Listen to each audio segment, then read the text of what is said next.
¿Le ha pasado que desea leer un libro y la sinopsis o una reseña del mismo no le bastan para decidirse? A mí me pasa constantemente y por ello decidí comenzar este canal. En este canal no leo obras completas. Mi objetivo es que usted, como receptor, se haga una idea del estilo de escritura y de historia que se hace manifiesta en cada obra literaria que leo. Así, lo que pretendo es dejar sembrada una semilla y usted decide si se anima o no a leer la obra completa. Espero que disfrute este espacio y que le dé una luz para tomar la decisión de su próximo libro a leer. Hoy para ustedes, de Martín Caparrós, El hambre. En esta ocasión deseo leer el fragmento correspondiente a Estados Unidos, el capital. Al ser este un capítulo tan extenso, he decidido hacer dos entregas. En esta primera parte, el autor hace una especie de resumen de cómo se ha venido creando el hambre, sobre todo en Estados Unidos, que es el país que nos compete en este momento y que sin embargo afecta al resto de los habitantes del mundo. En la segunda parte se abordará el tema de una manera mucho más local, haciendo énfasis en lo que se ha convertido la caridad en los Estados Unidos, la mendicidad y todo lo que conlleva vivir realmente el hambre en el país más rico y una de las potencias más grandes, si no la más grande, del mundo. Entremos en materia. 1. El rascacielos del Chicago Tribune, construido en 1925 en el centro de Chicago, es una idea del mundo. Sube, alto y audaz, más pisos que los que entonces solían tener los edificios, pero tiene a ras de suelo la puerta de entrada de una catedral gótica, la tradición como base de la audacia moderna, y un concepto del poder. Empotrados en su frente hay trozos, piedras de otros edificios, como si éste los hubiera deglutido y digerido mal. Esos trozos dibujan un reino de este mundo, el Taj Mahal, la iglesia de Lutero, la Gran Muralla China, el Muro de Berlín, el castillo de Hamlet en Elsinore, el Massachusetts Hall de Harvard, la casa de Byron en Suiza, la abadía de Westminster, el fuerte del Álamo en Texas, el Partenón en Atenas, el castillo real de Estocolmo, la catedral de Colonia, Notre Dame de París, la torre de David en Jerusalén. Son trocitos, los bocados del monstruo. Esos mordiscos armaron el imperio americano. Se me cruzan respuestas. A veces se me cruzan intentos de respuesta, pero fiel a mí, prefiero hacerme el tonto. 100, 200 palomas revolotean en banda a buena altura. Van, vienen, se cruzan, se confunden. No saben a dónde ir. Sus alas brillan en el aire, sus movimientos son una ola perdida, tan bella sin querer. De pronto aparece una paloma que llega de más lejos. Las muchas se abren, la dejan pasar. La una se pone a la cabeza, las muchas vuelan tras ella. La siguen como si fueran una sola. Chicago, tarde de invierno fiero, el viento revoleando. Aquí, en estas calles, en algunas de estas calles, nacieron personas que admiro o que no admiro. Aquí, entre otros, Frank Lloyd Wright, Ernest Hemingway, John Dos Passos, Raymond Chandler, Ray Bradbury, Philip K. Dick, Edgar Rice Burroughs, Walter Elias Disney, Orson Welles, Charlton Heston, John Belushi, Bob Fosse, Harrison Ford, John Malkovich, Robin Williams, Vincent Minnelli, Kim Novak, Raquel Welch, Hugh Hefner, Cindy Crawford, Oprah Winfrey, Nat King Cole, Benny Goodman, Herbie Hancock, Patti Smith, Elliot Ness, John Dillinger, Theodore Kaczynski, Una Bomber, Ray Kroc, Matt Donalds, George Pullman, Milton Friedman, Jesse Jackson, Hillary Rodham Clinton, Barack Hussein Obama, y siguen tantas firmas que recuerdan que también somos Made in USA. Es muy simple, hermanos, es muy fácil. Todo está escrito en este libro y alcanza con aprender y obedecer lo que dice este libro para tener la mejor vida posible, aquí y en la eternidad, toda la eternidad. Así grita parada en la vereda una señora negra 30 y tantos años, pelo largo planchado, blue jeans y chaquetón, anteojos grandes, culo grande, la sonrisa tremendamente compasiva. La señora habla y habla, pero nadie se decide a escucharla. Miren, vengan, alcanza con aprender y obedecer para tener la mejor vida. Aquí, en estas calles, hay miles de personas apuradas, hay viento, hay un gran lago que parece un mar y alrededor, más homogéneo, más poderoso, aún que en Nueva York, el capitalismo concentrado y refulgente bajo forma de edificios como castillos verticales, superficies de piedra, acero, vidrio negro que colonizan el aire, lo fragmentan, lo transforman en un tributo a su poder. El aire aquí es lo que queda entre esas fortalezas y las calles anchas, limpias, tan cuidadas, son el espacio necesario para que se luzcan. No sé si hay muchos lugares donde un sistema de ideas, de poder, de negocios, se haya plantado con semejante imperio. Chicago, el centro de Chicago, es una ocupación brutal, absoluta del espacio. Durante muchos siglos esa era la tarea del rey, que erigía su palacio o fortaleza y de su iglesia, que una catedral, para marcar de quién era el lugar, para imprimir en el espacio su poder. En cambio aquí son docenas de empresas poderosas que le llenan el aire con sus edificios y nada desentona. Chicago es un festival de la mejor arquitectura que el dinero puede comprar. 40, 50 edificios corporativos construidos en los últimos 100 años, cada uno de los cuales calificaría como el mejor de Buenos Aires, 2 o 3 de los cuales calificarían entre los 10 mejores de Shanghái, porque así está el mundo. Uno de los primeros diseñadores de la ciudad, Daniel Burhan, escribió en 1909 la idea básica. No hay que hacer planes modestos, porque no tienen la magia necesaria para calentar la sangre de los hombres. Aquí los edificios tienen la magia necesaria, la labia requerida. Explican, sin la sombra de una duda, quiénes son los dueños. Entre las fortalezas no hay edificios modestos, negocios de chinos trasplantados, restos de otro orden, callejones, basura. Todo es la misma música. El dinero hace el mundo alrededor. Canta Liza Minnelli, su padre nació aquí. Y Pink Floyd le contesta: el dinero es un crimen, compártelo de manera justa, pero no tomes una porción de mi pastel.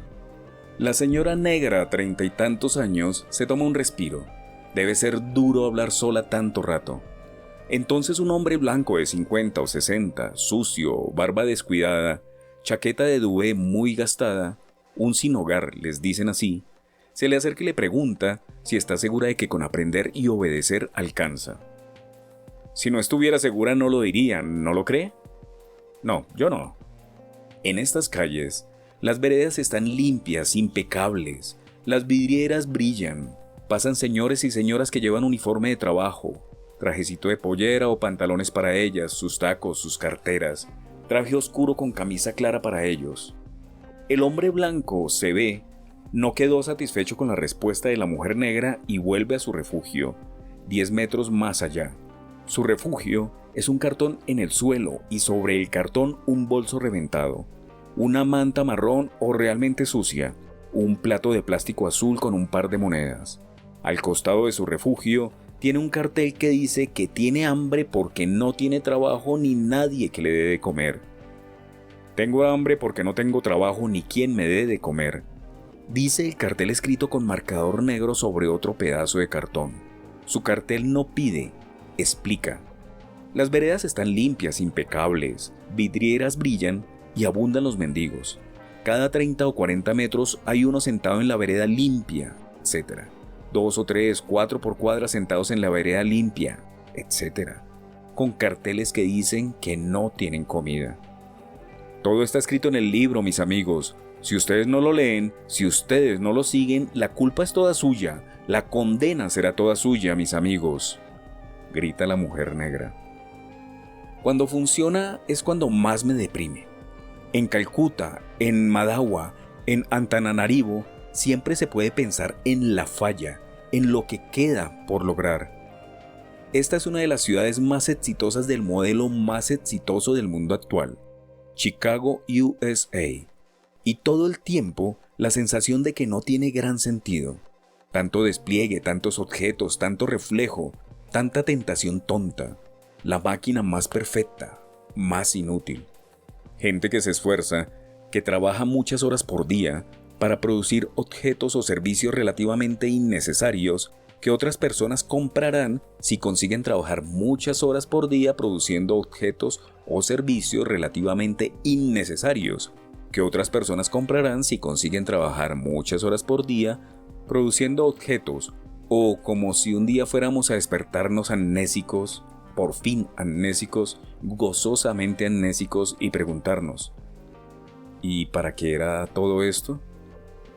Lo necesario, lo indispensable, es un porcentaje cada vez menor de lo que nuestro trabajo nos provee. Más aún, el grado de éxito de una sociedad se mide por la proporción de mercaderías innecesarias que consume. Cuanto más plata gasta en lo que no precisa, cuanta menos en comida, salud, ropa, vivienda, suponemos que mejor le ha ido a ese grupo, ese sector, ese país. Aunque también, ¿qué pasaría en un mundo más igualado, con todas esas cosas bellas que solo se hacen porque hay gente a la que le sobra mucha plata? Aviones, coches, barcos, casas de vanguardia, relojes finos, grandes vinos, el iPhone, los tratamientos médicos personalizados. ¿Un desarrollo igualitario siempre es más lento y más oscuro? Aquí supo haber mártires. Durante muchos años, para mí, Chicago fue un nombre con dos significados. El lugar donde Al Capone y sus muchachos mataban con ametralladoras primitivas en películas que se veían en blanco y negro aunque fuera a color. El lugar donde miles de trabajadores encabezaron las luchas por la jornada de 8 horas y, en 1886, 4 fueron colgados por eso. Los mártires de Chicago se volvieron una figura clásica de los movimientos obreros, y la razón por la cual el 1 de mayo se convirtió en el Día Internacional del Trabajo en casi todo el mundo, salvo faltaba más, en los Estados Unidos de América. 38 años antes, en 1848, mientras el señor Marx publicaba en alemán y en Londres su manifiesto comunista, mientras Europa se rebelaba contra sus varias monarquías, aquí en Chicago, capitalistas entusiastas veían en esa confusión grandes oportunidades de negocios.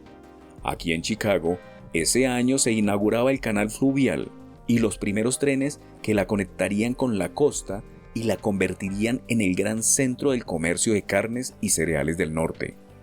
Ese año se terminaban de construir los primeros elevadores de granos a vapor, unas máquinas ingeniosas que permitían usar silos de un tamaño nunca visto. Ese año también se abrió una sala donde los granjeros que vendían sus productos y los comerciantes que se los compraban se reunían a negociarlos. El Chicago Board of Trade, el ancestro del Chicago Mercantile Exchange, o, dicho de otro modo, el mercado que ahora decide los precios de los granos en el mundo. «Todo está escrito en el libro, mis amigos», grita la mujer negra. El edificio tiene 200 metros de alto. Es una masa maciza, impenetrable, de piedras grandes y ventanas chiquitas y arriba, en lo más alto, una estatua de 10 metros de Ceres, la diosa romana de la agricultura, maíz en una mano, en la otra trigo. Abajo, junto a la puerta, unas letras talladas dicen Chicago Board of Trade. El edificio fue inaugurado en 1930, mientras los Estados Unidos caían en la crisis más bruta de su historia. A sus lados, 2 edificios del más riguroso neoclásico, de cuando los americanos descubrieron que eran un imperio y quisieron parecerse al más famoso. El edificio neoclásico de un viejo banco continental que ahora compró el Bank of America. El edificio neoclásico de la Reserva Federal, sucursal de Chicago. Las banderas de estrellas están por todas partes. El poder hecho piedras y banderas. Bienvenido, me dice Leslie, la mejor sonrisa, una chaqueta rosa de un rosa muy rosado. Leslie, llamémoslo Leslie, es corredor de una de las 4 o 5 grandes cerealeras del mundo, una empresa que mueve decenas de miles de millones de dólares por año, y va a llevarme a conocer la bolsa, a condición de que no diga su nombre ni el nombre de su empresa. Leslie se da cuenta de que lo miro raro y me explica que la chaqueta es, ¿cómo decirlo?, un accidente. En el mes de concientización sobre el cáncer de mama, la usamos para hacer que la gente piense en el cáncer de mama. Me dice y que es una buena causa y que siempre es bueno colaborar con una buena causa. Después me dice que entremos, que tenemos mucho por recorrer, que la bolsa es un mundo, dice, todo un mundo. Esto es un mundo con sus propias reglas. A primera vista, Pueden parecer raras, difíciles, como si quisiéramos que los de afuera no supieran lo que pasa acá adentro. Pero yo te las voy a explicar hasta que las entiendas. Me dice, me amenaza. El piso, se llama el piso, de la Bolsa de Chicago tiene más de 5.000 metros cuadrados. Media hectárea de negociantes y computadoras y tableros electrónicos. El piso de la Bolsa de Chicago es como una catedral. Una gran nave vagamente redonda de techos altísimos y, justo bajo el techo, muy arriba, en el lugar de los vitrales de los santos, una guarda de luz que la rodea. Miles de cifras en marquesinas de diodos verdes, rojos y amarillos. Cotizaciones, cantidad de compras y de ventas, subas y bajas, pérdidas y ganancias. La razón comerciante echa cifras que cambian todo el tiempo. Más abajo, aquí abajo, el piso de la Bolsa de Chicago está dividido en pozos, pits, con funciones distintas.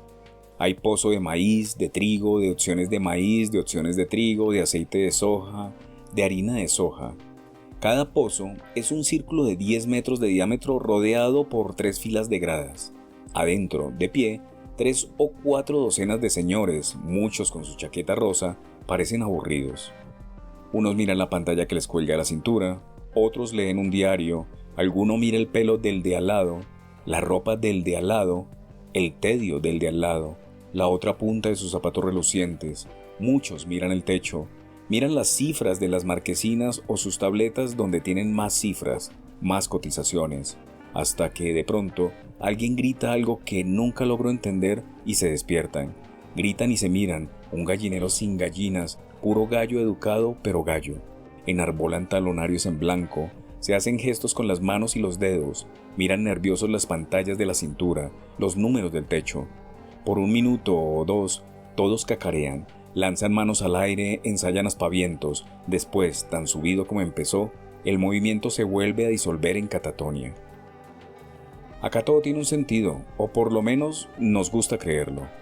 Dice Leslie, llamémoslo Leslie, y me explica que los meneos de las manos, la palma hacia afuera o hacia adentro, los dedos juntos o separados, a la altura del pecho o de la cara, quieren decir compro o vendo, cuánto a cuánto y que se entienden. Pero la mayor parte del tiempo parecen aburridos. Bueno, porque ahora casi todo se hace en las pantallas. Hace unos años había días que acá no se podía ni caminar de tan lleno que estaba. Ahora se puede.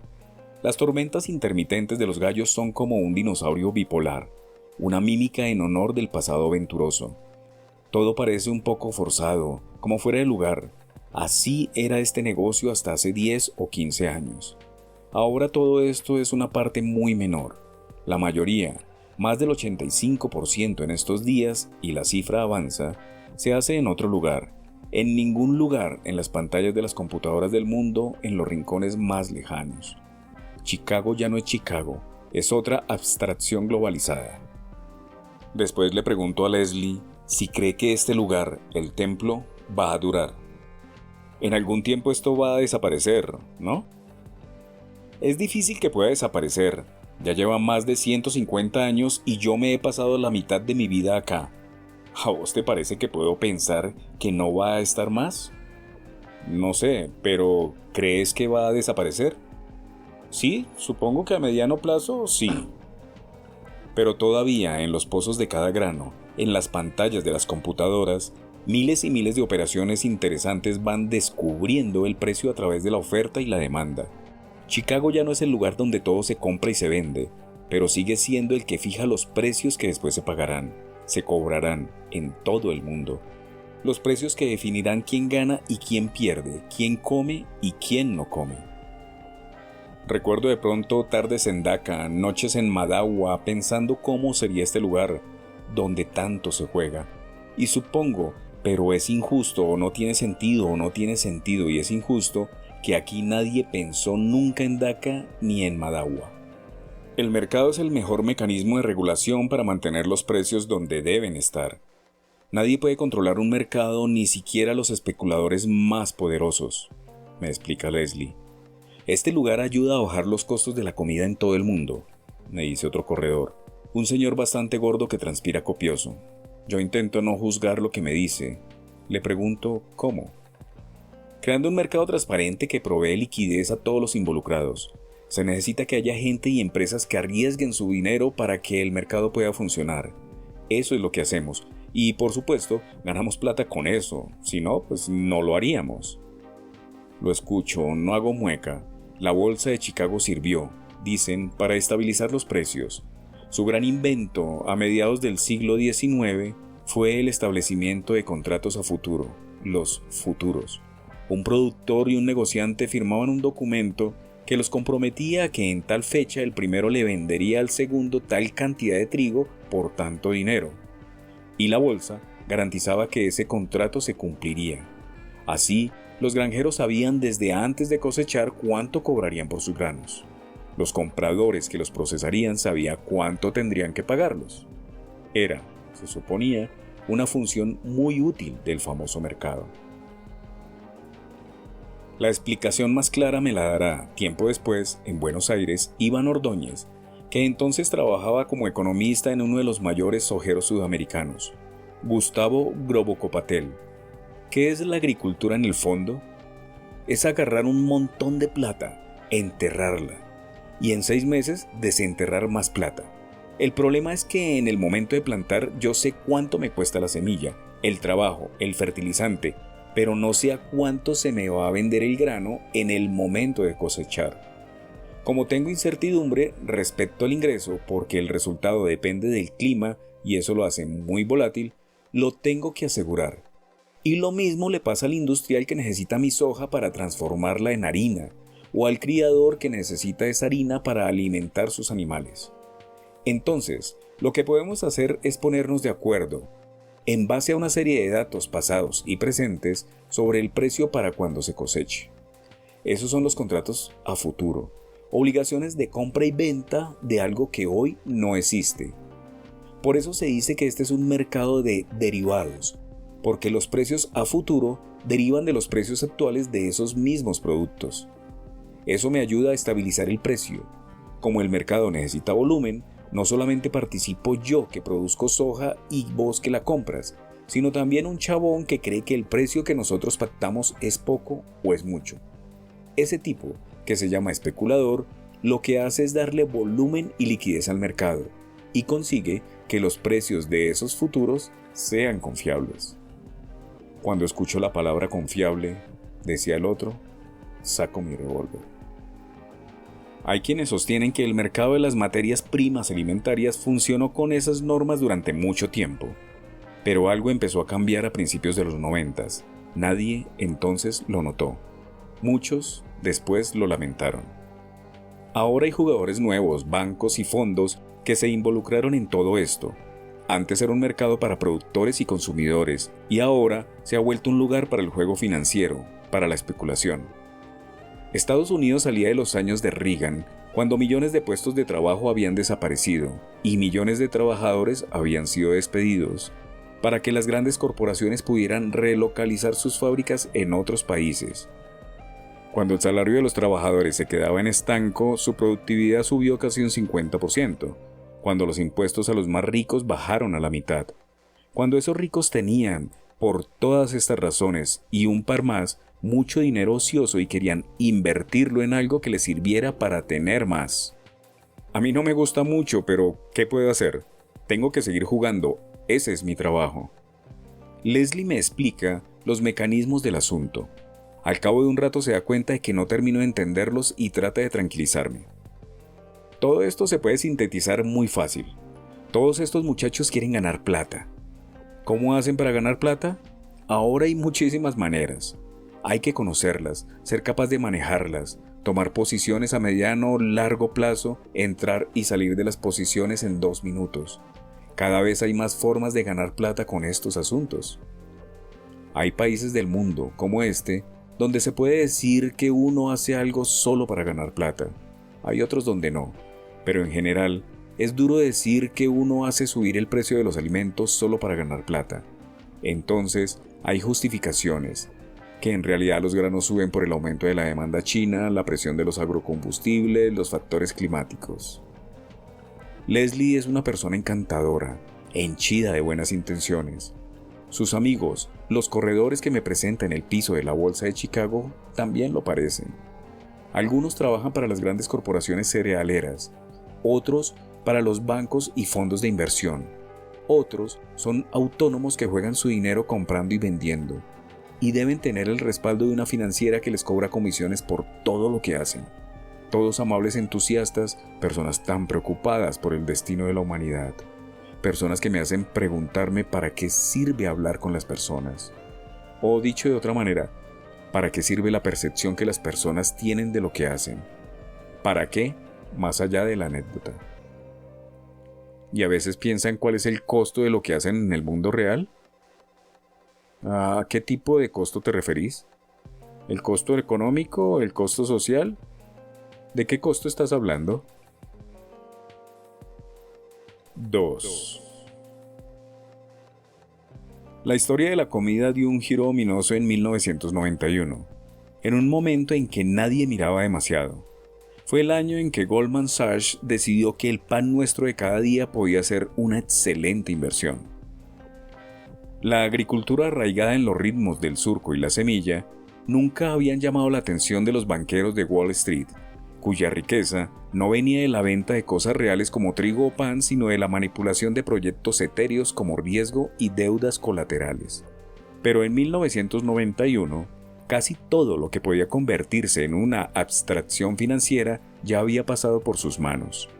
La comida era casi lo único que quedaba virgen, y así, con su cuidado y precisión habituales, los analistas de Goldman Sachs decidieron a transformar la comida en un concepto.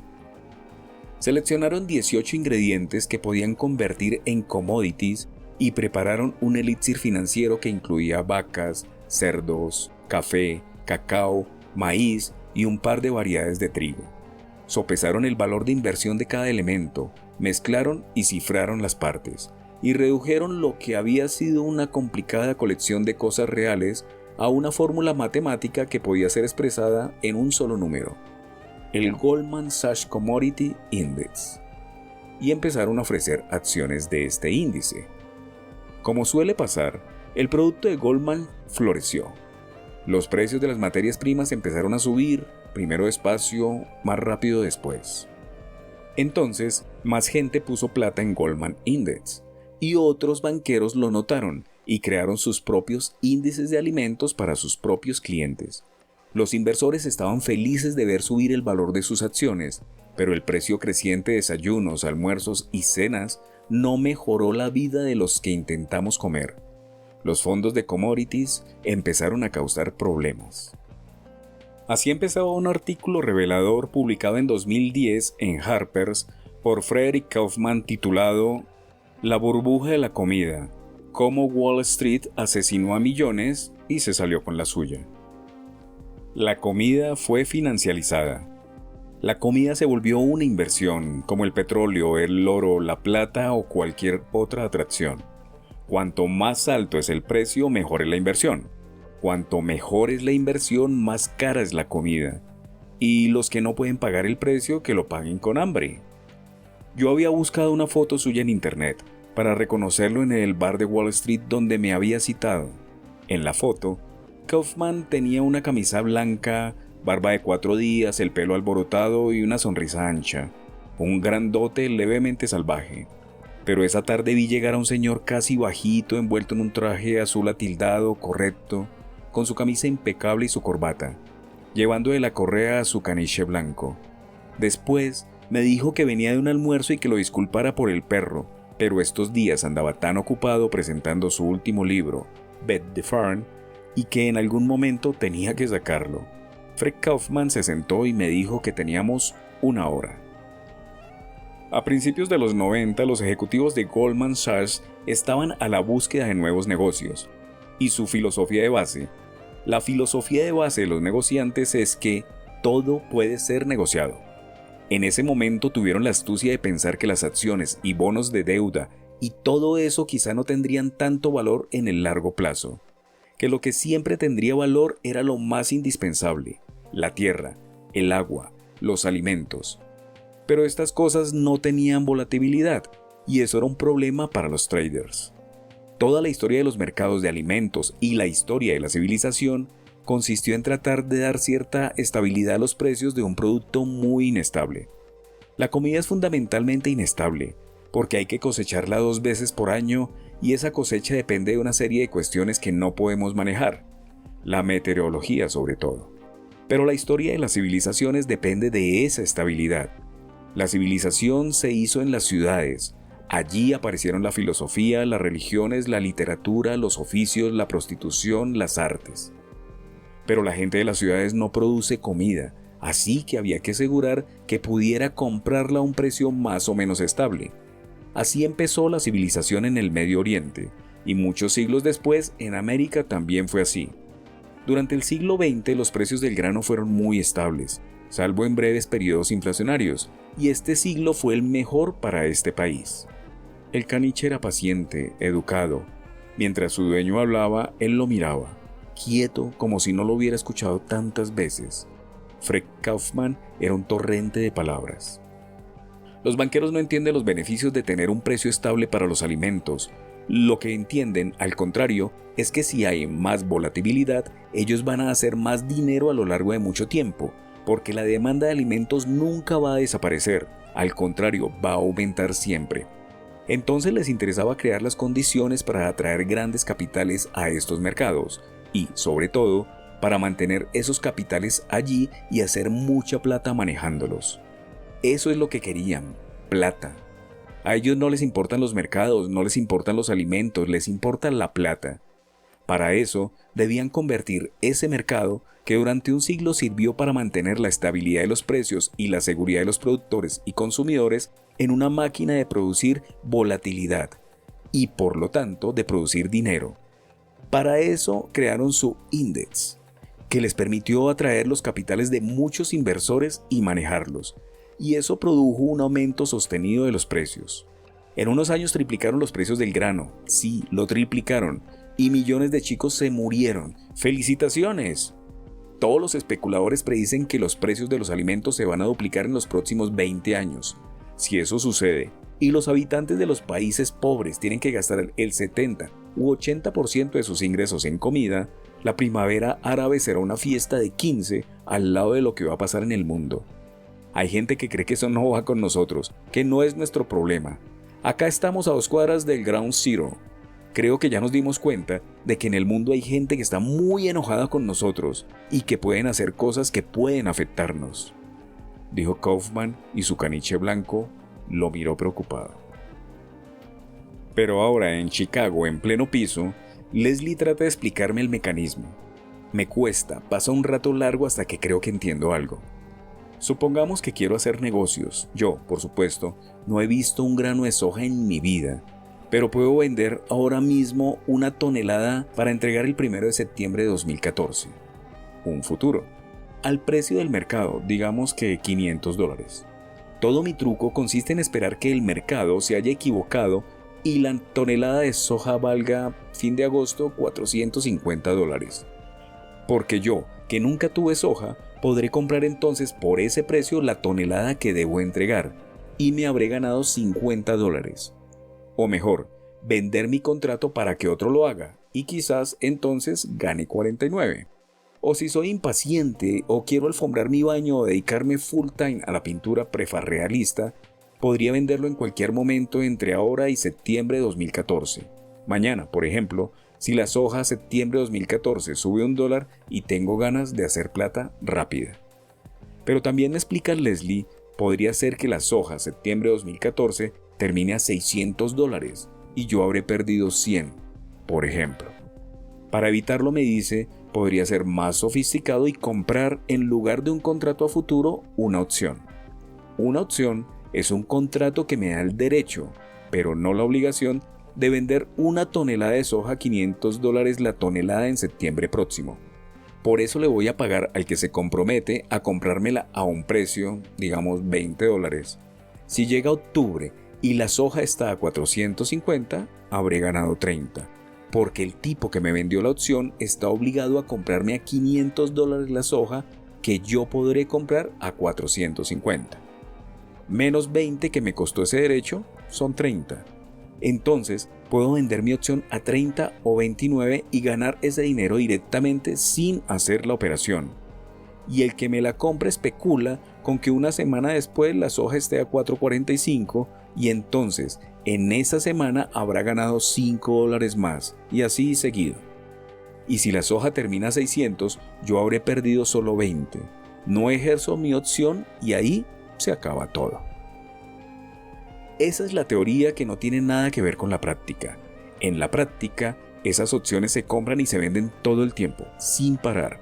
En última instancia, el precio de la soja en septiembre de 2014 o pasado mañana o el mes próximo es solo un número que hay que prever con la mayor precisión posible para poder apostar con éxito sobre sus variaciones. Pero sería lo mismo que fuera la temperatura del San Luis, Missouri a lo largo de las próximas 24 horas o la cantidad de eructos en una cena de negocios de 14 vendedores de silicio líquido. Podría ser cualquiera de esas cosas y tantas más, pero si fueran, no cambiarían la vida de millones. Aquí el precio de los granos es la base para un juego de especulaciones. Fuera de aquí es la diferencia entre comer y no comer. Aquí, mientras tanto, el negocio está en sacar provecho de las pequeñas diferencias diarias u horarias o minuteras en la cotización. Esas ínfimas variaciones, si las cantidades son importantes, producen diferencias sustanciales, y todo gracias a los errores de cálculo del mercado que, para fortuna de sus cultores, siempre se equivoca. Es curioso, los que trabajan en el mercado, los que cantan las más encendidas loas al mercado, los que viven tan pingües gracias al mercado, trabajan con los errores del mercado.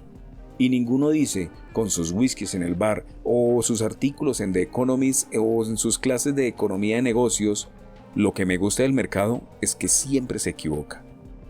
Pero el error del mercado es condición de sus negocios. Si no se equivocara, si la soja futura septiembre de 2014 negociada esta mañana a 500 costara 500 en septiembre de 2014, este templo estaría desierto. No habría forma de hacer negocios con todo. Nadie lo dice. Cantan sus panegíricos, difunden la palabra, te dicen que el mercado es la cura para todos los males. Viven de sus errores. 3. La transformación de la comida en un medio de especulación financiera ya lleva más de 20 años. Pero nadie pareció notarlo demasiado hasta 2008. Ese año, la gran banca sufrió lo que muchos llamaron la tormenta perfecta. Una crisis que afectó al mismo tiempo a las acciones, las hipotecas, el comercio internacional. Todo se caía.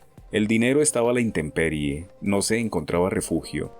Tras unos días de desconcierto, muchos de esos capitales se guarnecieron en la cueva que les pareció más amigable, la Bolsa de Chicago y sus materias primas. En 2003, las inversiones en commodities alimentarias importaban unos $13.000 millones. En 2008, llegaron a $317.000 millones. Casi 25 veces más dinero, casi 25 veces más demanda. Y los precios, por supuesto, se dispararon. Analistas nada sospechosos de izquierdismo calculaban que esa cantidad de dinero era 15 veces mayor que el tamaño del mercado agrícola mundial. Especulación pura y dura. El gobierno norteamericano desviaba cientos de miles de millones de dólares hacia los bancos para salvar el sistema financiero, y buena parte de ese dinero no encontraba mejor inversión que la comida de los otros. Ahora en la Bolsa de Chicago se negocia cada año una cantidad de trigo igual a 50 veces la producción mundial de trigo. Digo, aquí cada grano de maíz que hay en el mundo se compra y se vende. Ni se compra ni se vende, se simula 50 veces. Dicho de otro modo, la especulación con el trigo mueve 50 veces más dinero que la producción de trigo. El gran invento de estos mercados es que el que quiere vender algo no precisa tenerlo. Es más, sería una rareza vender lo que uno tiene. Se venden promesas, compromisos, vaguedades escritas en la pantalla de una computadora. Y los que saben hacerlo ganan, en ese ejercicio de ficción, fortunas. Y los que no saben contratan programadores de computación. Más de la mitad del dinero de las bolsas del mundo rico está en manos del HFT, High Frequency Trading, la forma más extrema de especulación algorítmica o automatizada. Son muchos nombres para algo muy complicado y muy simple. supercomputadoras que realizan millones de operaciones que duran segundos o milisegundos. Compran, venden, compran, venden, compran, venden, compren, compran, sempren, vempran, conden, senden, sin parar, aprovechando diferencias de cotización ínfimas que, en semejantes cantidades, se transforman en montañas de dinero. Son máquinas que operan mucho más rápido que cualquier persona, autónomas de cualquier persona. Me impresiona que los dueños de la plata pongan tanta plata en manos, llamémosle manos, de unas máquinas que podrían despistarse y cuyo despiste podría costarles auténticas fortunas, que tengan tal confianza en la técnica o quizá tal avidez. Los HFT son la especulación más pura, máquinas que solo sirven para ganar plata con más plata. Son operaciones que nadie hace sobre contratos que no están hechos para ser cumplidos acerca de mercaderías que nunca nadie verá. Compra y venda de la nada en segundos. Mercado puro sin la intromisión de ninguna realidad. Plata sobre plata. Humo creando fuego. La ficción más rentable. La máquina giraba a 1000 por hora. Aquel día, 6 de abril de 2008, una tonelada de trigo habría llegado a costar $440. Era increíble. Solo 5 años antes costaba 3 veces menos, alrededor de 125. Los cereales que se habían mantenido en valores nominales constantes, que habían por lo tanto bajado sus precios durante más de 2 décadas, empezaron a trepar durante el año 2006. Pero en los primeros meses de 2007, su ascenso se había vuelto incontenible. En mayo, el trigo pasó los $200 por tonelada, en agosto los 300, los 400 en enero. Lo mismo sucedía con los demás granos. Y como dicen los negociantes, el mercado alimentario tiene una baja elasticidad.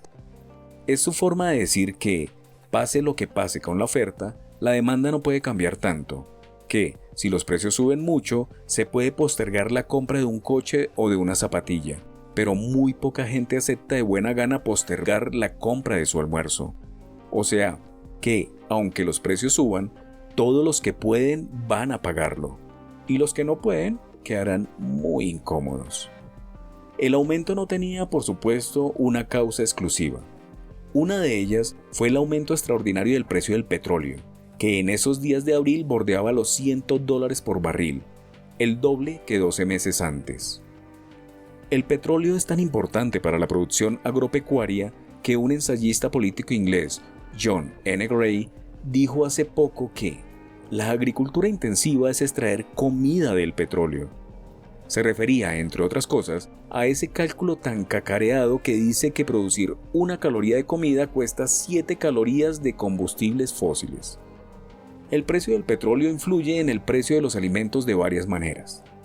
Para empezar, porque influye en cualquier precio. La energía es la sangre que el cuerpo global necesita para funcionar, dijo hace tiempo un gran capitalista con arranques líricos.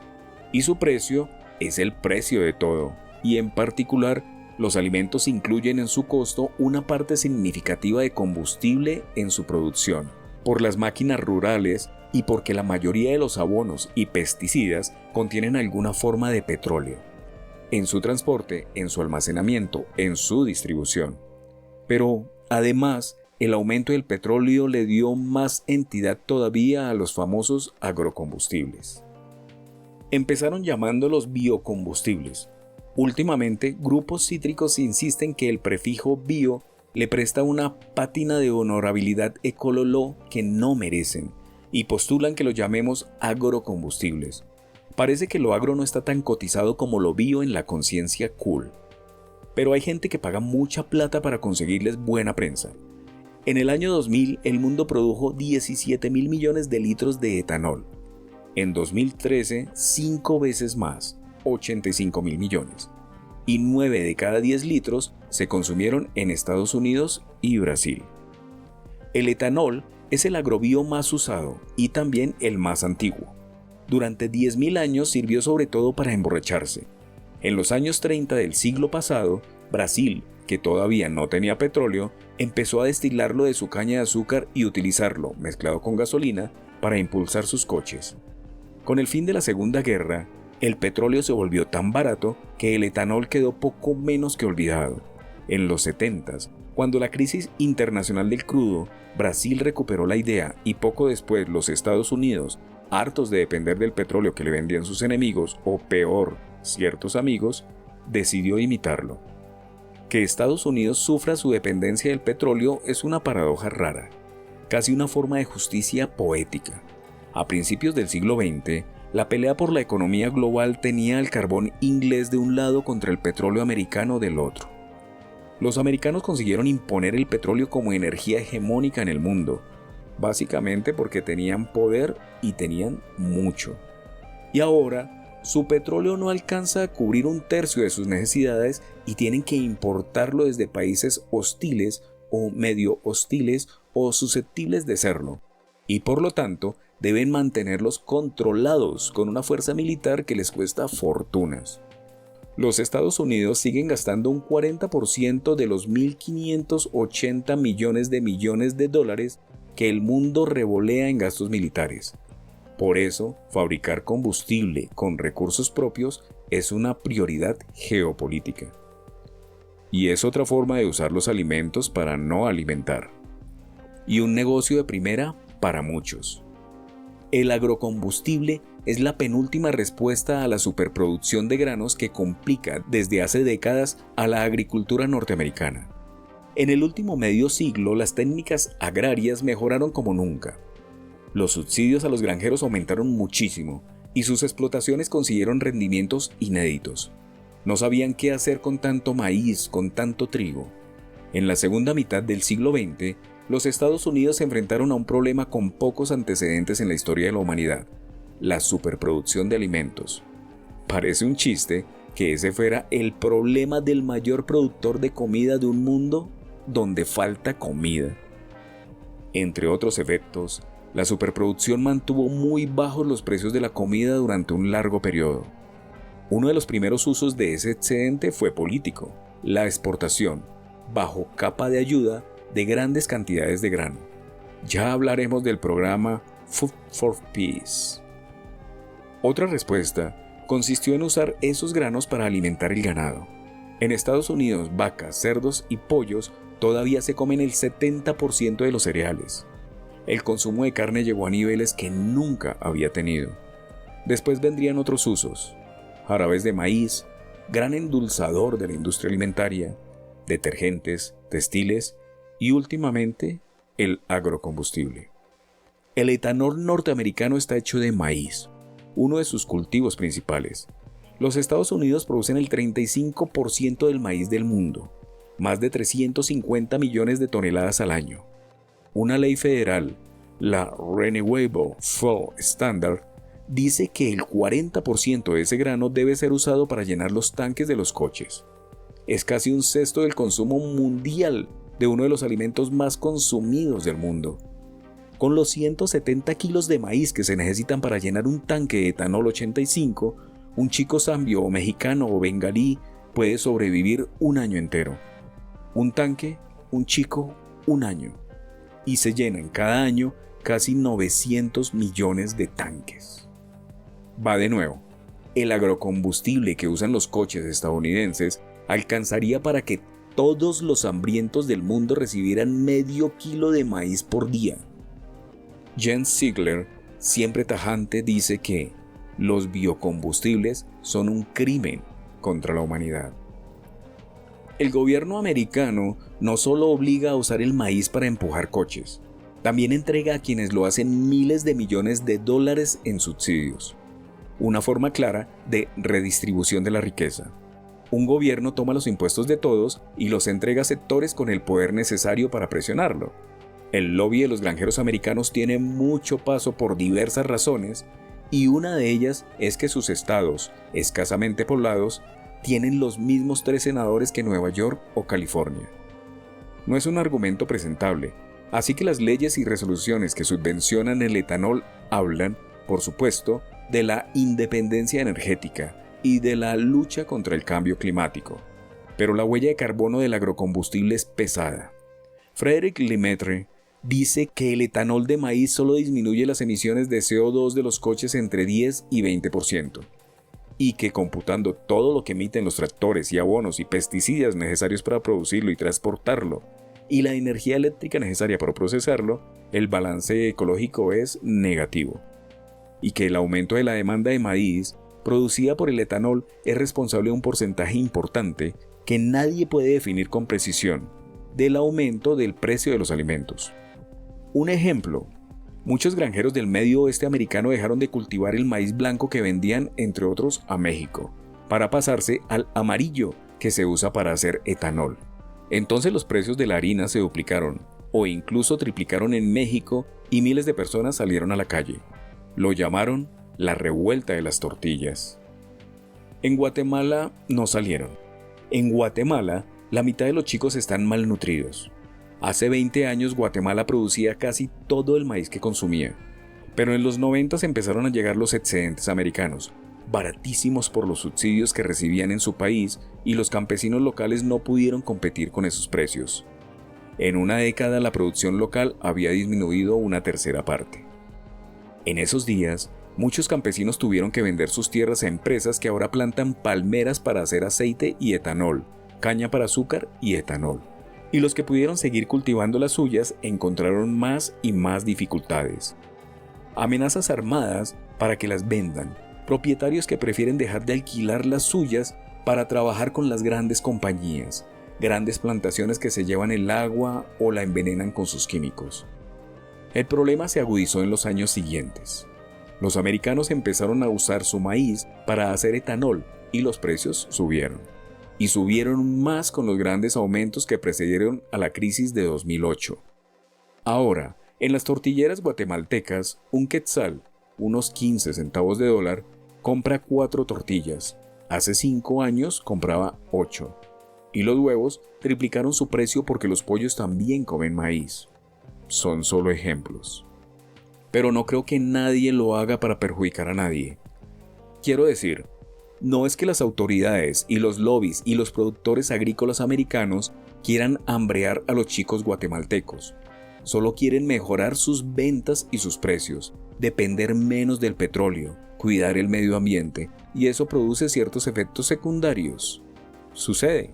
¿Qué se le va a hacer? El uso de granos para producir agrocarburantes liga más todavía los precios agrarios a los precios petroleros.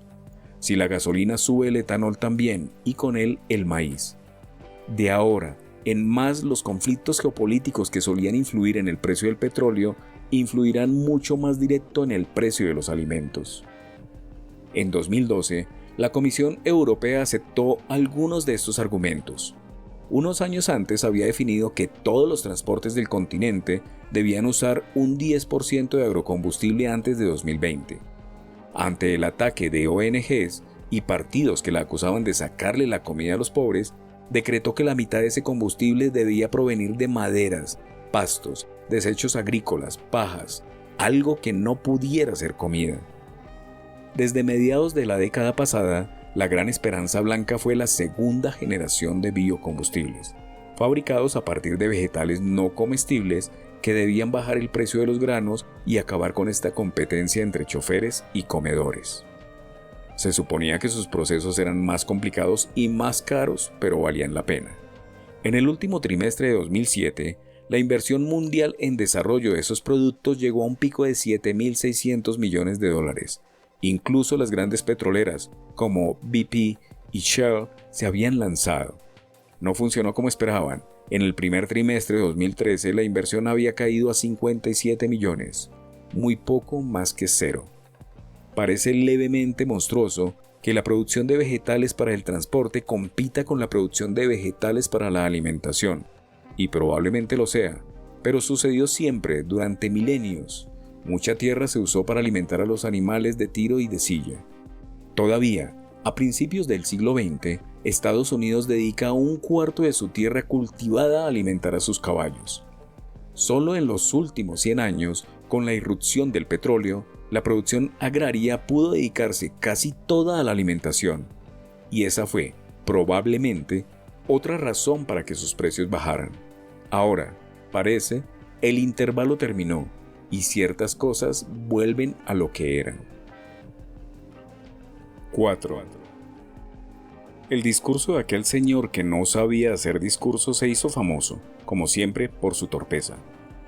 Hay 350 millones de personas en la India que están clasificadas como clase media. Eso es más grande que América. Su clase media es mayor que toda nuestra población. Y cuando uno empieza a ganar dinero, empieza a pedir mejor alimentación, mejor comida. Entonces la demanda sube y eso hace que los precios suban, dijo George W. Bush en mayo de 2008 en medio de la crisis. Se suele pensar que otra de las causas del aumento de los precios de los alimentos es la mejora del poder adquisitivo de millones y millones de indios y chinos que les permite comer más y aumentar enormemente la demanda de alimentos. Es cierto, con matices. Los 500 o 600 millones de indios que siguen comiendo mal y poco, los 250 que no comen ni siquiera el mínimo indispensable. Pero es cierto que la entrada al mercado global de alimentos de esos indios y esos chinos ayudó a subir los precios. Entre otras cosas, porque esos cientos de millones están empezando a comer. Están, por ahora, tratando de comer, como si fueran americanos o europeos. Eso sí que descalabra el orden global, cuya condición de existencia es que no todos quieran o pueden hacer lo mismo que hacen los que lo controlan. Como hay más personas que pueden consumir comida y entran en el mercado, la demanda crece. Como la demanda crece, los precios suben y esas personas que habían entrado en el mercado se quedarán afuera otra vez. Y otros con ellos o sin ellos. En 2001, China exportó alrededor de 7 millones de toneladas de grano. En 2012, importó más de 10 millones. Esos 17 millones de diferencia, más que todas las exportaciones de grano de Brasil, produjeron un cambio significativo en el mercado mundial, y esto sin contar la soja. Hasta los años 90, China se autoabasteció de soja, pero entonces su gobierno decidió multiplicar la cría de cerdos alimentados con soja importada. En 2012, China compró casi 60 millones de toneladas de soja. Eso es mucha soja, más que toda la producción argentina, por ejemplo. Comer carne siempre es más caro. Queda dicho, durante décadas los países ricos del occidente cristiano demócrata y solidario comieron toda la carne que se les antojó. Ahora se preocupan por el despilfarro que eso significa, porque los chinos empezaron a hacer lo mismo que ellos. Son sociedades basadas en la exclusión. Solo puede funcionar como lo hacen si las otras no. En China y en la India, lo que marca el acceso completo a la famosa clase media es tener coche y comer carne. En China, el consumo de carne pasó de 14 kilos por persona y por año en 1980 a 55 ahora. En la India, en cambio, gracias a sus cientos de millones de pobres y malnutridos, la media se mantiene en sus 5 kilos por cabeza. En los países ricos de Occidente, la media sigue siendo, desde hace décadas, superior a 80 kilos por año y persona. Un momento tan claro de la competencia entre clases, de la torta finita. Cuantos más ricos comen carne, más pobres no comen. El aumento de precios, por supuesto, tuvo más causas. Nacían personas y la demanda mundial seguía creciendo a su ritmo acostumbrado. Unas 220,000 bocas nuevas por día, 80 millones por año, la gran mayoría en el otro mundo. Pero eso venía sucediendo año tras año y nunca había tenido mayor peso. Y el estribillo habitual de la caída de oferta no terminaba de sonar afinado. Ese año 2008, Estados Unidos tuvo una de las mayores cosechas de trigo de su historia, tanto que, tras la temporada de venta, el Departamento de Agricultura del Gobierno Federal informó que los graneros americanos todavía guardaban casi 18 millones de toneladas de trigo, un récord absoluto. Mientras los precios subían y el hambre crecía, el grano se amontonaba en los silos de Medio Oeste. O se vendía para los animales que podían pagarlo, mientras los precios subían y el hombre progresaba. Ese año, 55 millones de toneladas de trigo fueron vendidas solo en Estados Unidos para engordar animales. Pero las reservas globales de granos habían bajado. Varios elementos llevaban años reduciendo la producción en distintos rincones del mundo y seguían amenazando. Problemas climáticos agudos, la sequía sostenida en Australia sobre todo, uno de los grandes productores agrarios, las inundaciones en el sur de la India y el oeste de África, las heladas extraordinarias en China, la ola de calor en el norte de Europa. Y cuestiones más estructurales. En los países ricos, el rendimiento de las plantaciones bajó su ritmo de aumento o incluso se estancó. Científicos dicen que la manipulación de las semillas llegó a un techo, que ya no hay mucho más que puedan modificar para mejorar su rendimiento. Y, por otro lado, el uso discrecional de insecticidas y herbicidas creó especies de superinsectos y superhierbas superresistentes. Incluso el famoso omnipresente glifosato ya tiene yuyos que lo desafían y le ganan. Y los suelos se agotan. De tan usados, pierden sus nutrientes y se vuelven cada vez más áridos. Un informe de Naciones Unidas dice que cada año el 1% de la superficie arable del mundo, unos 12 millones de hectáreas, queda inutilizado. Con el agua pasa lo mismo. Muchos de los acuíferos usados para irrigar se están agotando o se agotaron. En los 70s se generalizó, en los países más o menos ricos, el uso de bombas a motor y la cantidad de agua extraída se multiplicó. Hay acuíferos que la lluvia rellena, hay otros, más subterráneos, que solo tienen lo que tienen. El de Ogallala, que provee un tercio del agua usada en las plantaciones norteamericanas, podría secarse en menos de 3 décadas. En China, en la India, en el resto del mundo hay miedos semejantes. Mientras tanto, 2008, los efectos del círculo vicioso, como los alimentos aumentaban, varios gobiernos, India, China, Filipinas, Vietnam, Ucrania, Rusia, Argentina e Indonesia, redujeron las cuotas de exportación para controlar los precios locales. Entonces la oferta de alimentos bajó y sus precios subieron más. Y la mayoría de los estados no tenía suficientes instrumentos para manejar sus precios internos, cada vez más ligados al mercado mundial. Los habían perdido por varias razones, entre ellas porque habían reducido brutalmente sus reservas de alimentos. Sabemos que los alimentos más consumidos no son solo mercancía, son uno de los elementos políticos más poderosos en cualquier situación. Por eso durante milenios, los gobernantes trataron de mantener grandes stocks. Ya desde antes de aquel faraón al que el judío José engatusó con un truco freudiano, manejar los graneros es manejar una sociedad, socorrerla en tiempos de emergencia o controlar sus precios en cualquier otro tiempo. Pero a principios de este siglo muchos de esos depósitos estaban vacíos. Por un lado, ciertos estados ricos se convencieron de que, con el crecimiento de los transportes y mercados globales, mantener grandes reservas ya no tenía sentido. Alcanzaba con tener la plata. Si faltaba, se compraba y se recibía en unos días. Y los estados pobres habían dejado de tener esas reservas porque, en los 80s y 90s, el FMI y el Banco Mundial los habían obligado a no intervenir más en los mercados de sus países, para no interferir en el libre juego de la oferta y la demanda. O dicho de otro modo, para que no se cargaran con la obligación de ocuparse de sus pobres. En plena crisis, el presidente del Banco Mundial, Robert Zoellick, dijo que ese proteccionismo era la causa de los aumentos y que se necesitaba más libertad en los mercados. Zoellick había ocupado cargos importantes en las administraciones de Reagan y los dos Bush y había dirigido Goldman Sachs, pero un informe de la propia Goldman Sachs, la inventora del primer fondo de inversiones en alimentos, dijo entonces que, sin dudas, el aumento de los fondos dirigidos a las commodities alimentarias impulsó los precios. La comida subía por todas partes. Los aumentos, por supuesto, no influían igual en todas ellas. Cuando el precio del trigo se duplica en Estados Unidos, el pan puede aumentar entre un 5 y un 10%, porque la materia prima es una parte ínfima del precio de los alimentos. Transporte, elaboración, conservación, patentes, publicidad, packaging, distribución, margen del minorista, todo eso pesan más. En cambio en Túnez, en Managua, en Delhi, el pan o el grano con el que una mujer hará pan o tortillas o chapatis costará el doble o quizá más.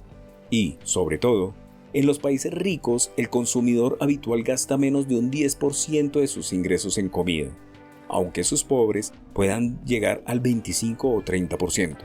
En los países del otro mundo, Hay más de 2.000 millones de personas que gastan en comer entre 50 y 80% de lo que consiguen.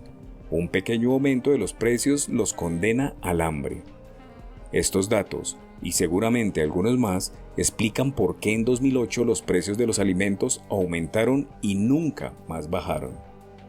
Aquel día, 6 de abril de 2008, miles de trabajadores y desempleados marchaban en los suburbios del Cairo para protestar contra el aumento de los precios del pan, para pedir comida. Egipto es el primer importador de trigo del mundo. Solo produce la mitad de lo que necesita.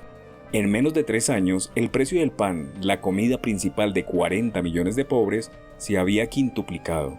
Ese día y los días que siguieron, la policía egipcia reprimió, tiró y mató manifestantes.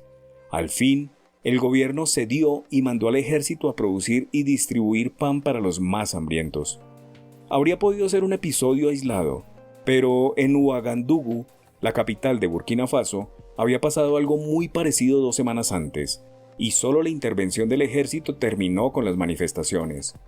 En Daca, miles de personas quemaron y saquearon lo que pudieron protestando contra el aumento del arroz, que se negociaba a $1.000 la tonelada en la bolsa de Chicago, y 5 años antes costaba 195. Del lado indio de Bengala, miles quemaban negocios de comida subsidiada por el gobierno porque sus dueños querían venderla a precios de mercado negro. Y en Port-au-Prince, en Haití, las protestas por el hambre obligaron al primer ministro a renunciar.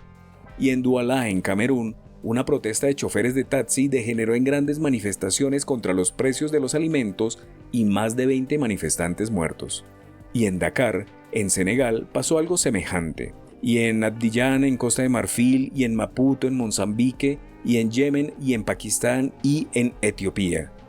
En la India, Indonesia, Filipinas, en México, Tayikistán, Brasil y tantos otros hubo miles y miles de personas peleando contra soldados y policías para afirmar su derecho a comer todos los días. E incluso en Milwaukee, Wisconsin, donde 1/4 de la población vivía bajo la línea oficial de pobreza, miles de personas se juntaron una noche de junio frente a una oficina pública donde, se decía, iban a repartir cupones de comida. No había, y los miles empezaron a romper todo lo que encontraban a su paso.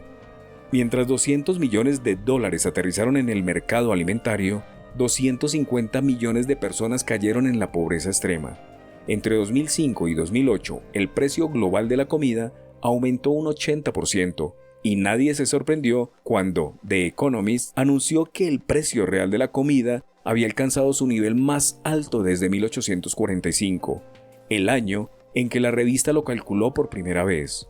Escribió allí después Frederick Kaufman. Las revueltas por la comida siguieron durante todo el año. Alguien recordó que hacía décadas que no había hambre urbano en el mundo y que el hambre urbano no es lo mismo que el hambre rural. Cuando los campesinos tienen hambre, caminan, huyen, buscan. Cuando los habitantes de las ciudades tienen hambre, salen a la calle. Hubo muertos y heridos y arrestados. Los gobiernos terminaron por recortar los impuestos de los productos de primera necesidad o subvencionar su importación o prohibir su exportación. Algún gobierno cayó. Los precios al final cayeron. Millones de personas más cayeron en la pobreza extrema y el mundo tuvo más hambrientos que nunca en su historia. Llegó por primera vez a los 1.000 millones de personas. 1.000 millones de hambrientos. Quizás alguna vez 2008 se convierta en una fecha inaugural, el momento en que volvió a hacer enfrentamientos globales por comida. La comida es el nuevo oro, escribió entonces un periodista del Washington Post. Era una fórmula que funcionó. Significaba sobre todo que había pasado de ser un bien de consumo a un bien de tesorización y especulación. Y no cualquiera, el bien cuyo precio más había crecido en los últimos años. Para muchos, significaba que habían dejado de comerlo. 5. Más tarde, cuando almorcemos ensaladas en Bar del Bord, Leslie me contará pedazos de su vida con esa candidez que sobre todo los americanos, sus padres inmigrantes, su voluntad de crecer para ser un verdadero americano, sus titubeos, su decisión de dedicarse a algo que le diera realmente dinero, su forma de ser un verdadero americano.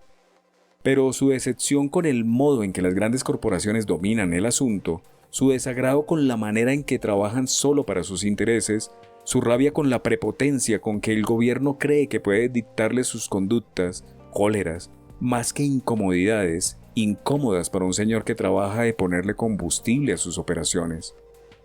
Por favor, quería pedirte que no me describas, no por nada, pero no quiero que me reconozcan, me diría Leslie con el postre, casi avergonzado. Leslie es un resto del pasado, dinosaurio que sigue operando en el templo, la bolsa de Chicago. Su colega, Diego, llamémoslo Diego, es el presente, y si aquel dios no lo remedia, el futuro. Diego tampoco quiere que diga su nombre, ni el de su compañía.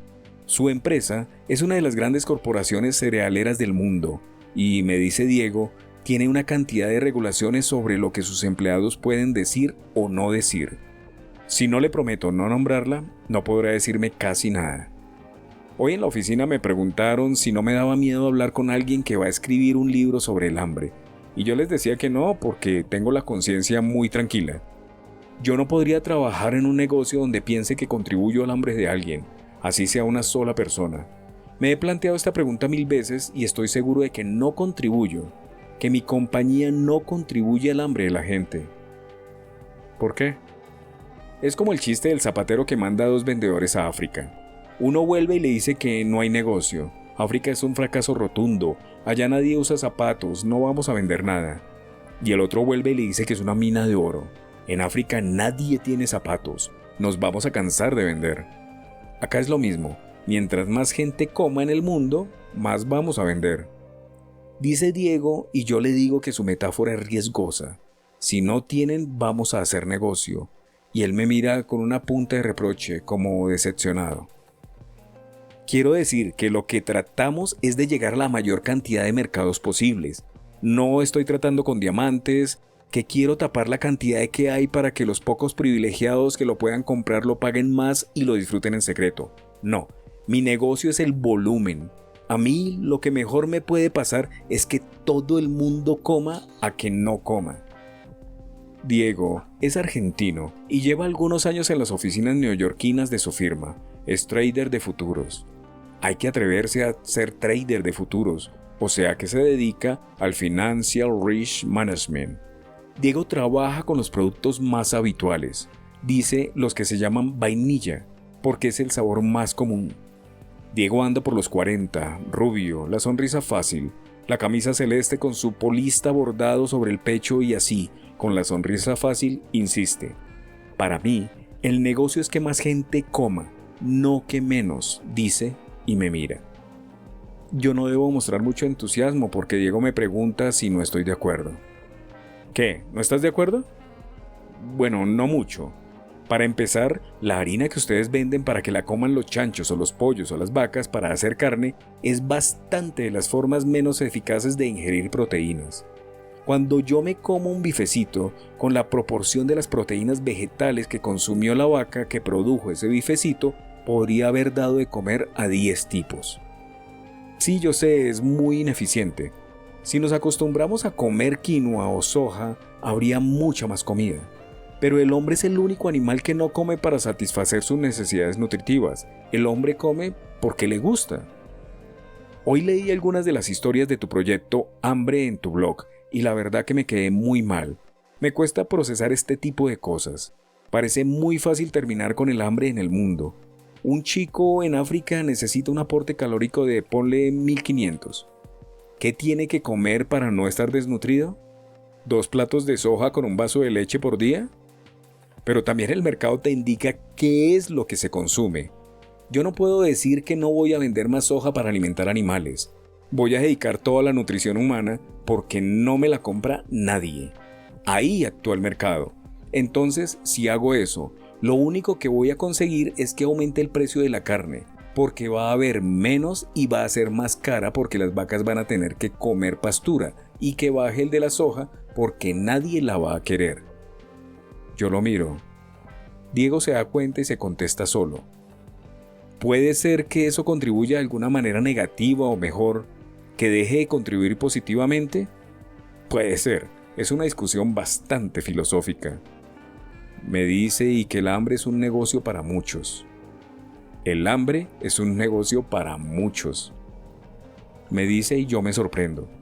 Hasta que empieza a explicarme que se refiere a, por ejemplo, esos líderes africanos que prefieren tener a su gente malnutrida y analfabeta porque entonces les resulta mucho más fácil llevarlos de la nariz. El líder de la tribu en África quiere tipos que no les puedan decir nada. Diego habla con ese deje patinoso que afectan a los ricos y medio ricos argentinos. Si vos tenés un líder militar que dio un golpe de estado en un país africano y lo ves que anda con pistolas bañadas en oro y la gente se muere de hambre, está claro que ese tipo está haciendo un negocio con el hambre.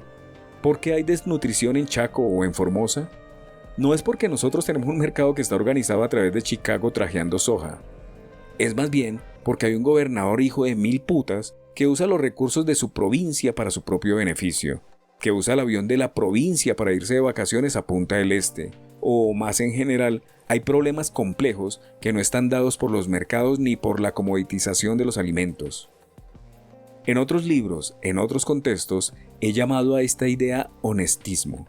La suposición de que el dato central es la honestidad de los líderes o la falta de ella, la pretensión de que la corrupción o la falta de ella define la situación económica de una sociedad por encima del funcionamiento del capitalismo de mercado, por encima de la distribución de los bienes o la falta de ella.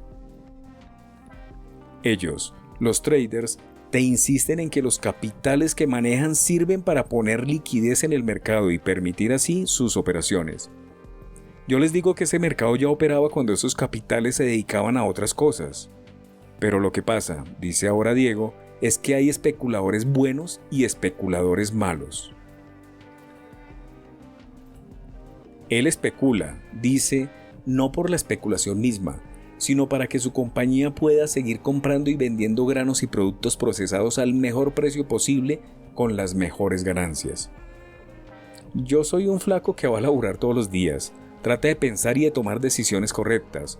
Si vos te esperabas encontrarte con un yuppie vestido de Armani, seguro que estás decepcionado. Somos personas renormales. Su compañía emplea decenas de miles de personas, la mayoría, supongo, renormales. Su compañía es una de las 4 grandes corporaciones que trafican commodities alimentarias. Se llaman Archer Daniels Midlands, Bunge, Cargill, Lois Dreyfus y las llaman, como es lógico, ABCD. Las 4 manejan más del 75% del mercado mundial de granos, 3/4 de los granos del mundo. En 2005 hicieron negocios por $150 mil millones. En 2011 por 320.000. Bunge es la más antigua y sigue siendo un buen ejemplo de cómo funcionan estas grandes internacionales del negocio alimentario. La fundaron en Ámsterdam en 1818, la llevaron a Amberes en 1859 y a Buenos Aires en 1884. Nunca tuvo una nacionalidad clara. Desde Argentina, bajo el nombre de Bunge and Born, se extendió al resto de la región y a los Estados Unidos hasta que, en 1974, los montoneros secuestraron a 2 de sus dueños, los hermanos Jorge y Juan Born, y obtuvieron uno de los mayores rescates desde los tiempos de Atahualpa, alrededor de $60 millones. Entonces, la firma se mudó a Brasil y Bermudas hasta que, en 2001, terminó por radicarse en White Plains, Nueva York, y lanzó sus acciones en Wall Street. Cargill, en cambio, sigue siendo una empresa familiar, la mayor compañía privada del mundo, 158.000 empleados en 66 países que hablan 63 idiomas distintos y reportan 3 veces más dinero que la Disney, 4 veces más que Coca-Cola. En 2007, Cargill había tenido una cifra de negocios de $88 mil millones, con beneficios por 2.400 millones. En 2008, año de la crisis alimentaria mundial, la cifra subió a 120 mil millones, con beneficios por 3.600 millones. Cargill tenía la oportunidad de hacer más plata en este contexto. Pienso que es algo sobre lo que tenemos que ser muy honestos, dijo entonces el CEO de la empresa, Ray Page. Cargill es el segundo mayor mercader mundial de carne de vaca y carne de cerdo, segundo mayor propietario de feedlots, segundo mayor productor mundial de alimento para animales, Todos los huevos usados en los McDonald's norteamericanos son vendidos por Cargill y el 25% de las exportaciones de trigo del país. Somos la harina en sus panes, el trigo en sus fideos, la sal en sus papas fritas, somos el aceite de sus ensaladas, la vaca, el cerdo, el pollo que comerán esta noche. Somos el maíz de sus tortillas, el chocolate de sus postres, somos el algodón de sus ropas, el abono de sus campos. Dice Cargill en un brochure. La letra está clara. No se oye bien la música.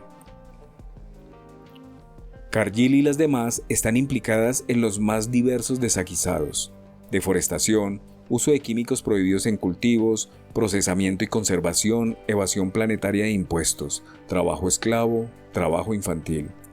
Cargill y las demás tratan de mantener lo que llaman control total de la cadena alimentaria.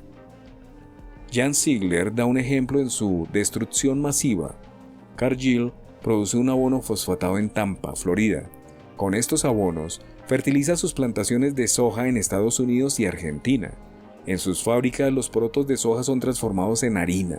En sus barcos, esta harina viaja a Tailandia, donde alimenta a los criaderos de pollo, que se matan, evisceran y empaquetan en fábricas altamente automatizadas. La flota de Cargill los transporta a Japón, Estados Unidos y Europa. Camiones de Cargill los distribuyen en los supermercados, muchos de los cuales pertenecen a Cargill. Las corporaciones ABCD no se exponen demasiado al gran público. Cuando ofrecen un producto masivo suelen usar nombres de fantasía, pero entre los grandes jugadores del mercado alimentario también hay nombres muy conocidos: McDonald's, Pizza Hut, Kraft, Nestlé, General Mills, Nabisco. Compran, venden, se proveen, especulan, porque no hay forma de ganar plata que no les interese. Las grandes corporaciones controlan el mercado mundial y la mayoría de los mercados nacionales. Como son compradores, casi monopólicos, pueden fijar precios mucho menores de los que los productores podrían esperar si hubiera más competencia por sus alimentos. Pero si el precio global de los alimentos sube, sus beneficios suben de muchas maneras diferentes. Usan su información privilegiada, retienen stocks enormes, compran donde está barato y venden donde está más caro, definen los precios globales. Producen aumentos y descensos temporales de esos precios, aplastan a productores locales con precios insostenibles, estiran la ganancia de sus puertos y flotas y depósitos, presionan a los gobiernos para conseguir mejores condiciones o medidas que les favorezcan, negocian fortunas en los mercados especulativos, para garantizar sus operaciones con mercadería real. Y dado su carácter global, están, en general, más allá del control de los gobiernos. Grupos que manejan buena parte del alimento del mundo se manejan con el único objetivo, legítimamente capitalista, de su propio beneficio. Y el mundo no inventó, o no quiso inventar, modos eficaces de controlarlos. Es un ejemplo más del desfasaje entre la economía globalizada y las formas de gobierno nacionales. Las grandes corporaciones occidentales todavía dominan el mercado mundial, pero cada vez tienen más competencia de compañías semejantes basadas en China, Japón y Corea. Las orientales empezaron a operar según el mismo modelo, pero pronto le agregaron otro aspecto, que está cambiando las reglas del juego. Agresivamente compran tierras en el otro mundo para producir en ellas sus propios cultivos y no depender de los vaivenes de los productores y los mercados nacionales. Y con algún retraso, las grandes, y muchas más chicas de Occidente, empezaron a imitarlas. Es lo que se empieza a llamar el Landgrab, la apropiación de tierras, el colonialismo del siglo XXI. Cada mañana Diego llega a su oficina en las afueras de Nueva York. Prende su computadora y se pone a comprar y a vender determinados granos en determinados rincones del mundo. Solía ser una actividad muy acotada en el tiempo, de 9 a las 13 horas, el horario de la Bolsa de Chicago. Pero ahora el movimiento sigue en mercados asiáticos, americanos, europeos, así que Diego no se desconecta casi nunca. En su iPad, ahora, mientras me cuenta todo esto en un bar de Nueva York, las cifras bailan como un clip de Matrix. Su trabajo consiste en tratar de entender antes que nadie cómo se van a portar los famosos mercados, la oferta de tal grano, la demanda de tal otro, para ver si los puede anticipar comprando lo que va a subir, vendiendo lo que va a bajar o mejor, haciendo como que los compra, comprando la opción de comprarlos en un futuro en el que no lo va a hacer porque mucho antes va a haber vendido esa opción a otro, que a su vez se la va a vender a otro, que a su vez, y así de seguido. Para eso tiene que absorber cantidad de información. No puede seguir cada uno de los detalles que van a influir en los precios, pero sí ciertos datos fuertes. Cuando estalló la central nuclear de Fukushima, por ejemplo, lo primero que pensó fue que habría problemas graves con el tráfico marítimo y que entonces los precios iban a bajar porque no se podría vender durante un tiempo en esa zona, y bajaría la demanda. Esa idea le reportó a su empresa algunos dólares, algunos millones de dólares. Pero otras veces intenta interpretar signos como ese y se equivoca. Una de las mayores curiosidades del famoso mercado es que dependen de las ideas de cantidad de personas que no tienen por qué tener buenas ideas, de los saberes de cantidad de personas que saben poco más de lo que dicen los 3 diarios, 2 revistas. El mercado es también, en el corto plazo, el estado de ánimo de un grupo relativamente chico de oficinistas de primera clase. Caprichos y confusiones fijando precios en el mundo, decidiendo sin pensarlo las vidas de millones. Porque sabe que no sabe, Diego se guía sobre todo por unos charts que ofrecen ciertos patrones sobre el comportamiento de los precios. Se supone que los precios se repiten según cierto modelo. Si tal grano sube, supongamos hasta 10, los charts te dicen que ese suele ser el momento en que empiezan a bajar. El mercado mirándose el ombligo. Y debes manejar cantidades un poco aterradoras, ¿no? Sí, mira. Esto no habla bien de lo que hacemos, pero la única forma de hacerlo es pensar que estás jugando al estanciero. Yo no puedo irme a dormir con la idea de que estoy sentado arriba de 200.000 toneladas de soja y mañana puedo perder $50 por tonelada porque no duermo. En 10 minutos me pego un tiro. Así que tienes que abstraerte, pensar que es solo funny money, números en una pantalla. Salvando las enormes distancias, creo que es como el médico tiene que operar a alguien. El tipo no puede decirse estoy operando al papá de 3 chicos con un gran futuro por delante. No, se dice estoy agarrando un corazón y tengo que coser 2 venas por acá y cerrarlo y que pase el que sigue. Diego dice con su sonrisa tan amable, convincente. Cada tanto, un trago de su Coca-Cola Light. En el bar, atardecer, hay más gente, pero Diego, llamémoslo así, no mira a los costados, está perfectamente concentrado en nuestra charla. Igual, te agarran unos bajones que dices, ¿qué estoy haciendo? A veces te dicen, boludo, me dijiste que iba a subir y se cayó. Y sí, yo mago no soy. Si supiera todas las veces que va a subir y todas las que va a bajar, hace mucho que me habría retirado y estaría tocando el piano en mi casa. Uno tiene que asumir la responsabilidad de lo que está haciendo, pero al mismo tiempo abstraerse y decir, bueno, estoy jugando al estanciero. Pero te deben impresionar un poco esas cantidades que se mueven, que son impensables para las personas normales. Yo no me creo nada, pero pienso que para este trabajo hay gente que nace, capaz que por un poquito de instinto suicida te dice, bueno, me puedo abstraer. Y hay gente que no, que dice, ay, perdí $100. Es como un médico al que se le murió un paciente. Nadie quiere que se muera el paciente. La familia lo tiene que sentir muchísimo. Pero el médico tiene que seguir viviendo, tiene su vida. Si no, te suicidas. Él no se suicida. Él, insiste Diego, especula para que su empresa pueda seguir produciendo. Es indiscutible, lo discutimos, no llegamos a ninguna conclusión.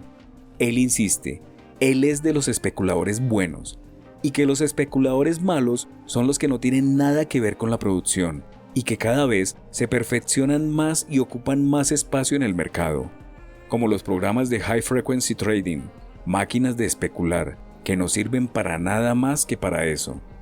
Eso es un especulador malo, porque te agrega un ruido que el mercado no necesita tener. Dice Diego como si se aliviara. Siempre se puede encontrar alguno que hace algo peor. Diego ya terminó su segunda Coca-Cola. Se tiene que ir. Caminamos hasta la puerta. Afuera, en Nueva York hace frío. Llovizna. Diego me da la mano, me sonríe por última vez. Espero haberte convencido de que no soy un mercader de la muerte, me dice y abre su paraguas. La crisis alimentaria de 2008 terminó con una baja de los precios porque la crisis se generalizó y produjo una especie de recesión global. Pero 2 años después los precios remontaron y al fin volvieron a sus niveles de entonces. Quizás el efecto más espectacular, y quiero decir espectacular, de esa crisis de hambre haya sido lo que algún publicista astuto dio en bautizar la primavera árabe. Lo llamaban sasmusa, del nombre de una de esas masitas norafricanas hechas de semolina y miel, pero lo cierto es que no siempre conseguía qué comer. Mohamed Bouazizi había perdido a su padre a los 3 años. Desde sus 13 tuvo que hacer cargo de alimentar a su madre y sus hermanos menores. Trabajó de albañil, de jornalero, en algún momento se hizo con una carreta de mano para vender frutas y verduras en las calles de su pueblo, Sidi Bouzid, en el sur de Túnez. Aquel día de diciembre de 2010, una policía lo paró y le dijo que le iba a confiscar el carro porque no tenía permiso. Bouazizi se había endeudado para comprar su mercadería. Si la perdía, era la ruina. No tenía siquiera lo necesario para pagar la coima que la mujer esperaba. Discutió, la mujer le dio una bofetada. Algunos dicen que eso fue la gota final. Que una mujer te pegue es, en sociedades tan machistas, la humillación definitiva. Lo cierto es que Bouazizi fue a quejarse a la oficina del gobernador, pero no lo recibieron.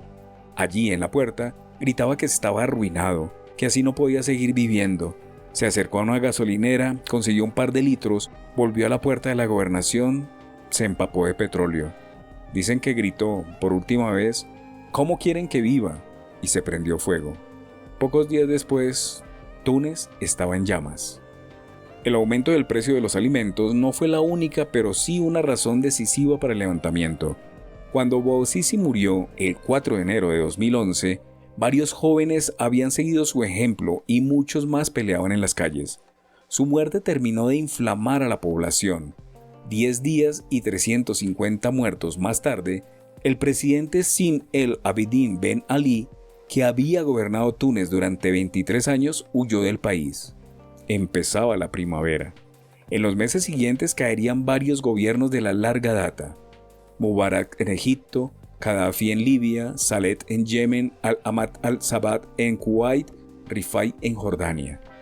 La crisis alimentaria de 2011 es real y puede traer consigo más revueltas por el pan y las revoluciones políticas.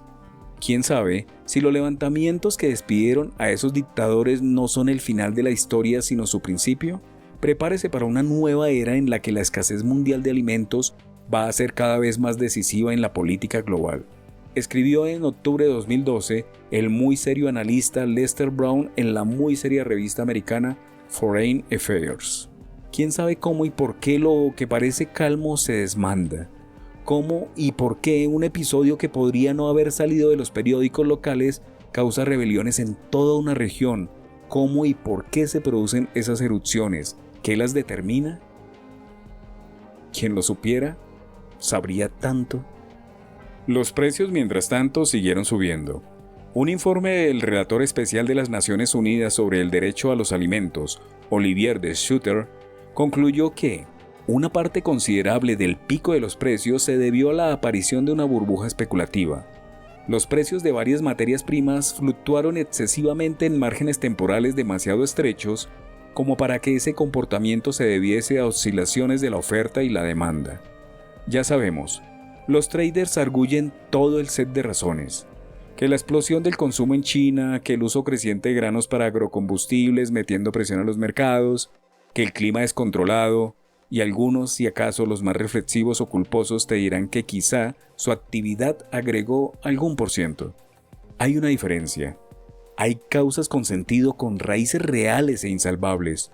Los chinos comen, los combustibles mueven coches y tractores, las sequías son inevitables, los fondos de inversión, en cambio, podrían no existir y nadie, salvo ellos mismos, los extrañarían en absoluto. Ahora la provisión mundial de alimentos no solo tiene que pelear contra una oferta menor y una demanda mayor de granos reales, sino que, además, los financistas armaron un sistema que aumenta artificialmente el precio futuro de los granos. El resultado, el trigo imaginario determina el precio del cereal real, ya que los especuladores, que solían ser 1/5 del mercado, ahora son 4 veces más que los compradores y vendedores reales. Hoy, banqueros y especuladores están sentados en lo más alto de la cadena alimentaria. Son los carnívoros del sistema, comiéndose todo lo que hay por debajo. escribió Kaufman. Los fondos de inversión son la plata que sobra en los países más ricos. Esa que las personas no precisan gastar para vivir, su superávit, la basura. Es la plata que pone en escena la diferencia entre los sectores que necesitan todo lo que tienen para intentar sobrevivir y los que acumulan mucho más que lo que necesitan. Es plata que no usan y entonces quieren hacer algo con ella, comprar con ella el producto más buscado, la seguridad, comprarse el lujo último de los países ricos, la garantía de un futuro. Para eso pueden guardar billetes debajo del colchón, amontonar ladrillos, comprar oro, comprar acciones, comprar bonos de deuda de un país o confiársela a estos fondos que tienen una banda de señores aparentemente muy preparados para sacarle el mejor jugo. Estos señores, entonces, concentran la plata de millones de personas. Así, alcanzan una masa crítica que les permite intervenir en los mercados con un peso extraordinario y ganar más plata. Los fondos de inversión son la forma en que millones de personas comunes, jubilados, prejubilados, ahorristas de 10 o 20 mil dólares, ejecutivos, agresivos, inspectores coimeros, despedidos que cuidan su indemnización, médicos exitosos, comerciantes de calzado de lujo, billonarios del gas siberiano, maestros belgas, putas holandesas, estrellas del rock y todo el resto, participan del hambre de millones. Contribuyen, de lejos, como quien no quiere la cosa, en el mecanismo que hace que los precios de la comida suban y más personas no pueden pagarlos. Su dinero es una porción muy importante de esos 320 mil millones de dólares que, según Barclays Capital, actúan en el mercado de las materias primas y desquician el precio de los alimentos. Yo soy uno de ellos. Con estas palabras, por ahora, culmino la entrega de esta primera parte de esta muy interesante historia, que más que historia es una realidad.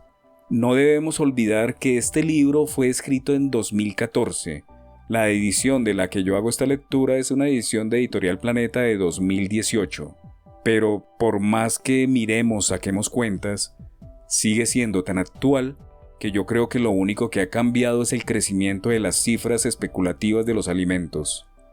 En nuestra próxima entrega se abordará el tema de una manera mucho más local, en donde el autor nos cuenta acerca de lo que es la mendicidad en los Estados Unidos y del hambre en la potencia más grande del mundo. Espero haya disfrutado esta lectura. En este canal puede encontrar muchos más fragmentos de diversas obras literarias. Puede escucharme en YouTube o en su plataforma de podcast favorita en mi canal Fragmentos, Lecturas para Escuchar.